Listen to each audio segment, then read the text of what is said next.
for all verified facts. Subscribe to our YouTube channel and click the bell icon to get the latest updates. Hello and welcome. Last week, a gangster, Vikas Dubey, was shot dead after apparently trying to flee from a SUV carrying him from Ujjain in Madhya Pradesh. It overturned on an isolated stretch of a highway. His death marked the 119th encounter killing in Uttar Pradesh in a little over 2 years. Now, UP, of course, joins other states, notably Maharashtra, which have had a long and past record of encounter killings. Now, encounter killing is a term usually used to describe extrajudicial killings by the police of a suspected gangster or, for that matter, a terrorist. So the question that we are asking is, why does it happen and why does it happen so frequently? And how does one know whether it is or it isn't an encounter, and could things be done differently? To discuss this, I'm joined by Dr. Vikram Singh, former Director General of Police of Uttar Pradesh, also multiple winner of the President's Medal for Gallantry in the past. Thank you very much, Dr. Singh, for joining us. Thank you, Govindji. Such a pleasure. Good evening. And I'd be more than delighted to explain everything. Right. So tell us, first of all, what is an encounter from your perspective as a practitioner or someone who's been a practitioner? What I mean practitioner, I mean someone who's been in the police force.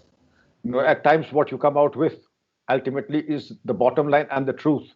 So that is what has come out naturally also is the ground reality. So, Govindji, it so happens, what is an encounter? Engagement with the desperados. Engagement with the desperados can happen. I mean, it is more maligned than it's seen in true perspective. Encounter, it should not happen. Encounter doesn't happen fortuitously. It does not happen accidentally. A person who is proactive and who's out on patrol, out on a picket, out on hot pursuit, only he can say that he has had an encounter. Those police officers who are in the comfort of their homes, in the air-conditioned bedrooms, will never have the luxury of fighting and taking on the desperados. For that, you have to be proactive and go out of the comfort zone. And for those who are in the comfort zones, will never see in the 36 of their career what an encounter is like. It happens in the ambit of the right of private defense, Section 95 to Section 104 of the Indian Penal Code, the right of private defense, that I use proportionate and minimum force to safeguard my life and that of somebody else, my property or somebody else's property. Bottom line, you can use force only till the time the hazard is there, the risk is there, the danger is there, and only in the minimum possible quantum. So to say that it is a state policy and then it is absolutely something that has come down from heavens, it is not that. Right. So you're saying that the police person who is, let's say, chasing a gangster in this case is entitled to fire only if fired upon or if he or she perceives a threat to his or her life. Is that the clear definition of when an encounter could happen?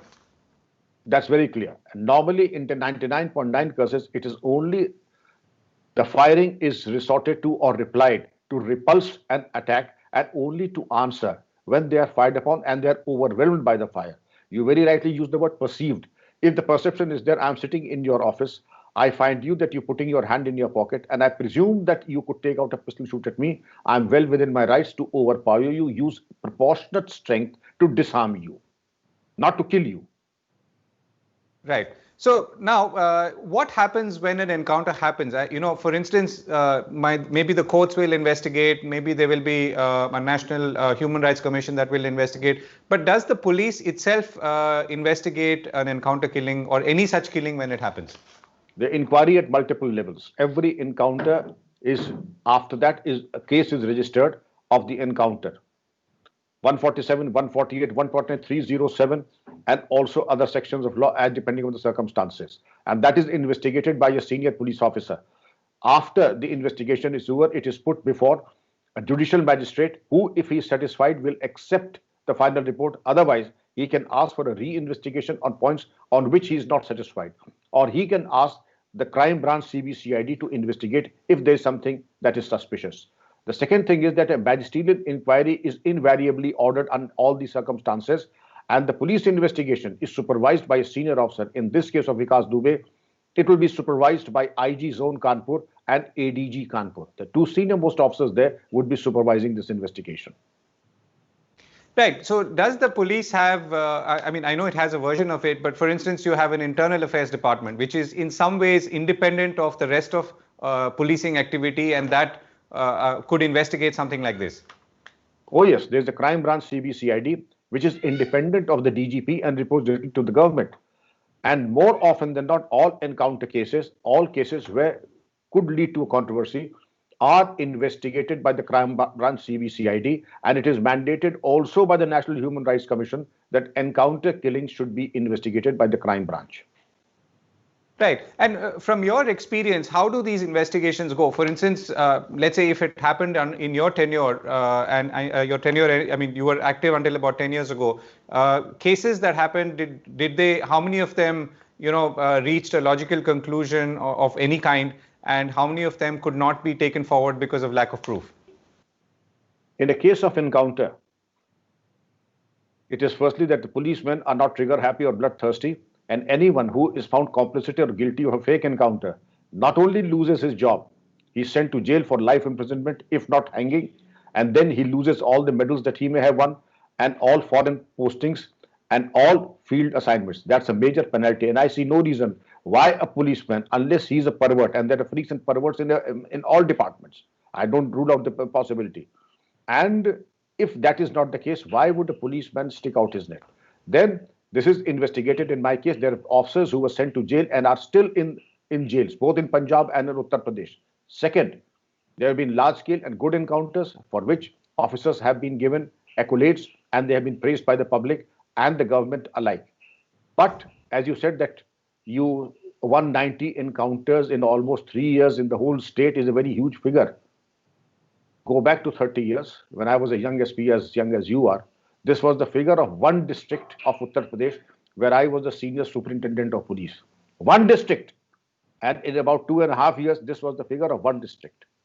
And not a single case of violation of human rights or third degree. All were applauded by the public and the government, and no other than the senior most officer would come by his chopper and come and congratulate the police force. Right. So let me ask you a counterfactual question in a manner. In Mumbai, where I am, we saw a lot of encounter killings in the mid 90s to the late 90s. And they started suddenly and they stopped suddenly. It was almost as if there was a certain design in the manner they were permitted, or they happened, and then it stopped. So what could one conclude from that? You are such a sharp journalist. Mumbai is a different ball game than Uttar Pradesh, Bihar, or any other part of the country. Policing in Mumbai is so very different. Go into the people who went to the happier world. They must have rubbed somebody VIP or some film producer or some realtor or real estate magnate on the wrong side, and then perhaps a reward would have been declared on them. After the reward being declared, he was ensnared, and then the rest is history. Go into that. I would not jump to conclusions, but what I'm told, Bombay and Mumbai police are very professional people. They are very upright, and they are respected all the entire country and the world also. The films are made on Mumbai police, not on us. So I would say that Mumbai police are very professional people. Perhaps there was a requirement at that time, and that is why it happened. Perhaps there is no requirement now, and therefore the gears have shifted. Right. So if you look at, let's say, daily policing, again, what are the terms of engagement when it comes to, let's say, any normal encounter that, I mean, not encounter in that sense. Suppose let me suppose I was on the other side. I mean, there is someone who is being suspected of a crime, who fears for his life, just as this gangster Vikas Dubey seemingly did. How does one protect oneself from, let's say, a trigger happy cop, if there were one?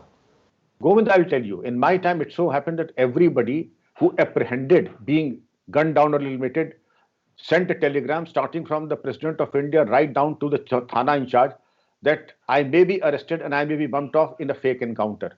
And that telegram would go to the Rashtrapati Ji, to the Prime Minister, to the Chief Justice of India, to the Director of the CBI, to the Director of the IB, to the DGP of the state, to the Chief Minister, down to everyone. So in case he was ever caught, because he knew he'd be caught sooner than later, and if he's caught, he would say, don't touch me. I've already laid the foundation of your going to, your mean the SHO who catches me. If you touch me, I have already cooked your epitaph and I have already prepared your epilogue of your career, because this is the telegram I have given. After the telegram age was over, they would send emails that the police may apprehend me and then do what is necessary. In this case, if you see Vikas Dubey, when he was apprehended, you may recall that in the presence of the media, he shouted, "Main Vikas Dubey hu Kanpur wala." Remember?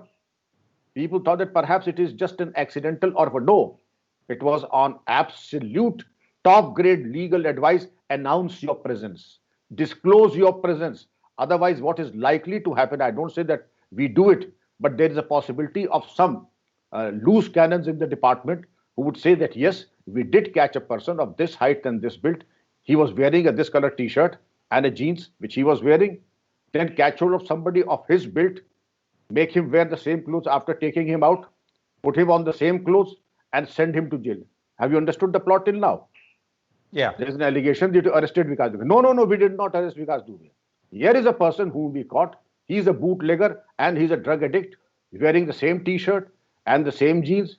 He probably yelled because because it wasn't Vikas Dubey. It was this Sonu Lal and Mohan Lal whom we have sent to jail.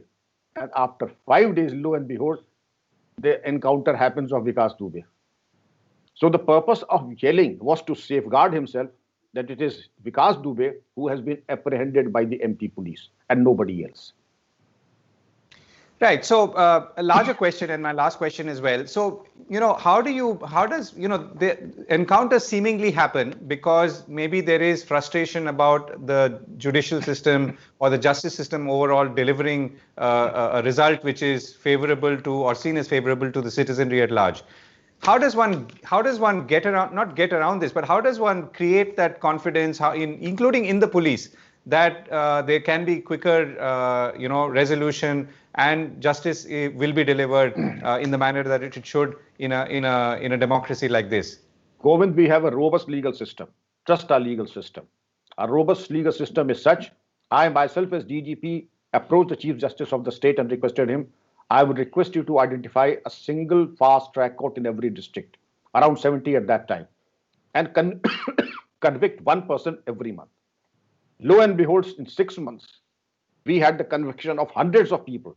And that was a game changer. And this is exactly what we can do, all of us can do at zero budget. Sorry. A trigger-happy police force can be a curse for society. And public accolades and public applause, feeding laddus after Hyderabad and Vikas Dubey is not the best thing that I would ever wish for a robust and professional police force and for public who are discerning and who are law-abiding. Right. That's a positive and sobering note to end on. Dr. Vikram Singh, thank you so much for joining us. Thank you, Govind. God bless you. God bless Boom Channel. Thank you. Thank you.